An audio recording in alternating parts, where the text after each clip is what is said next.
Hi there, my name's Annalise Mitchell. In today's presentation I've decided to begin with a bit of footage of myself, so not only do you get to see what I look like, but the video also feels more personal. So, let's begin the presentation. Welcome to Module 2 of Week 3 for ED 1421. The focus of this week's presentation will be how children learn their first language. Thus, the module is called Language as a Social Practice. We will be examining abstract concepts, like the cognitive views of the behaviourist school, the cognitivism of innatist theory, also known as nativist theory, and the interactionist model, and applying these to how we learn language and how these influence social contexts. In this module, we'll also be introducing the concepts of discourse, a way of being in the world of social groups.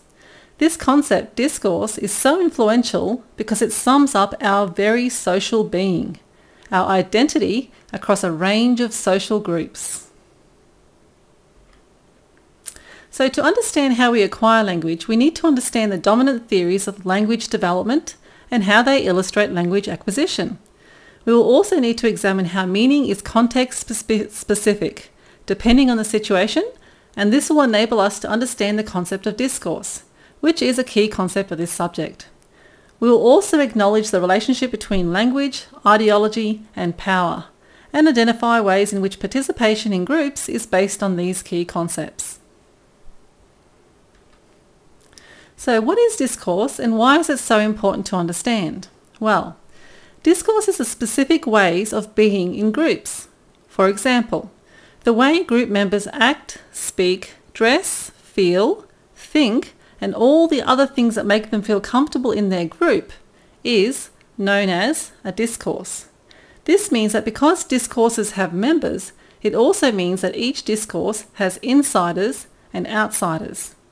The insiders are the members who know how to act and think within the discourse, meaning they are effectively in sync in the discourse, such as a lawyer who will act and think like a lawyer and is thus a member of that discourse.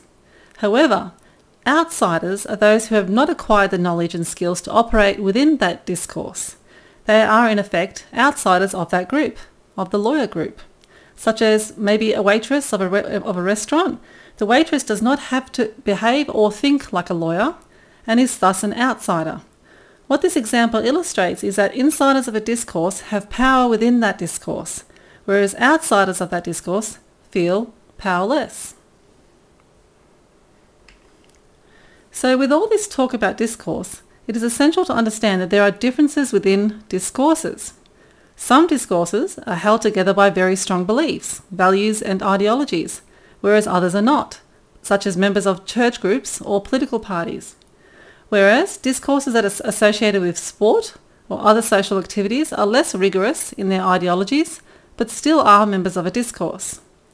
Within your immediate context, the classroom discourse that you're about to go into, which is what each of you are training to become involved in, has values and beliefs that define what is desirable and what is not, what is acceptable and what is not, thus, in effect, creating insiders and outsiders. Now, moving away from discourse for a moment, we're going to look at the three major theories that are used by linguists to analyse the acquisition of language. First one is behaviourism, followed by nativism, and the last one, interactionism. So what is behaviourism? Well, B.F. Skinner, a psychologist, refined the behaviourist theory of language development. He asserted that because he did not know what a person is thinking, we can only know for certain the behaviour that is observable. Therefore, he, along with other behaviourists, believed that language is learning through imitation and practice. In other words, stimulation results in a response that is followed by a reward or punishment. For example, a parent says or does something which stimulates a child to respond in a certain way, such as saying, "I love you," and the child responding with, "I love you too."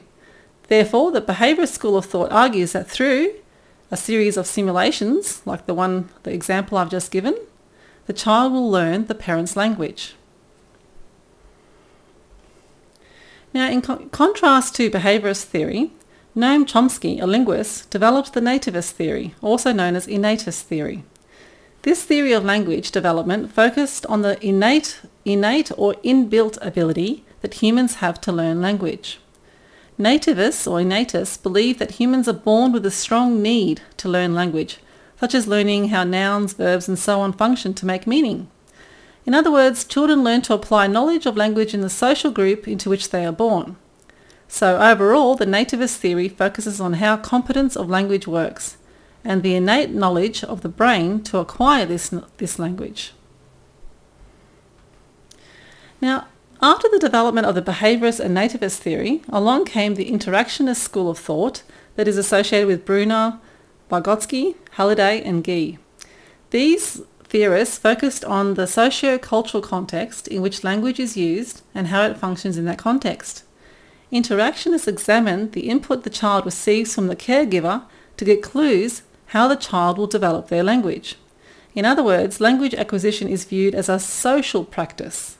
Language is learned through social interaction. Thus, this social interaction shapes how we see the world.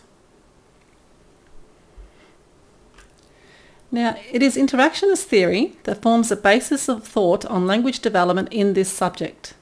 Through the remainder of this unit and effectively throughout the remainder of the subject, we will focus on how a child acquires the discourse of his or her immediate family group when he or she works out that language, what language is all about. This acquisition of language is essential to understand as language helps us engage in socially acceptable behaviour. In other words, to become members of a discourse. Therefore, language acquisition, particularly of the dominant culture, is essential for teachers to understand.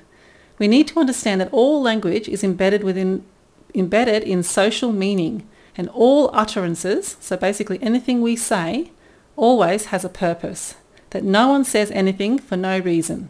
There is always a reason and a purpose. Thus, learning language equals learning how to mean in social contexts.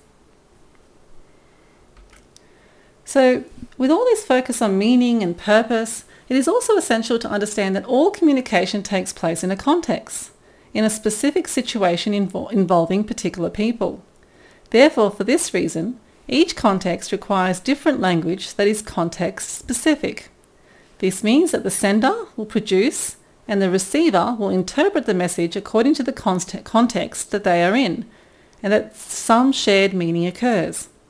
Shared experience in culture includes a common language, such as casual speaking that you may use when you're speaking to a neighbour, a form of language, such as the conversation that you may be having with your neighbour, and lastly, an understanding of intention and purpose, which is the conventions of the social conversation you may be having with your neighbour.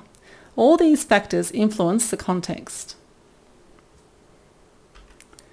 So to conclude this presentation, the words we use in any situation reflects our understanding and structuring of the world, our culture, as well as our awareness of the people we are speaking to and our judgments about them. We now know that language is central to human behaviour, that we behave with and through language. Language, in essence, is a part of our social and cultural behaviour. The cultural context we have been brought up in influences our behaviour in more specific immediate contexts of situations. Our language choices reflect our understanding of the world and our social relationships with the people we are interacting with. Okay, so if you have any further questions, please post questions about the subject or this module in the frequently asked questions located on LearnJCU, or contact me directly at annalise.mitchell2. See the subject outline, the LibGuide, LearnJCU and Facebook for further details and information about this subject. Thank you for listening to Module 2, Language as a Social Practice. Next week I'll present a video for Module 3, Language and Social Identity of Young People. Please subscribe and comment. Any feedback is appreciated. Thank you. That concludes our presentation for today. Thank you for listening. See you next time. Bye for now.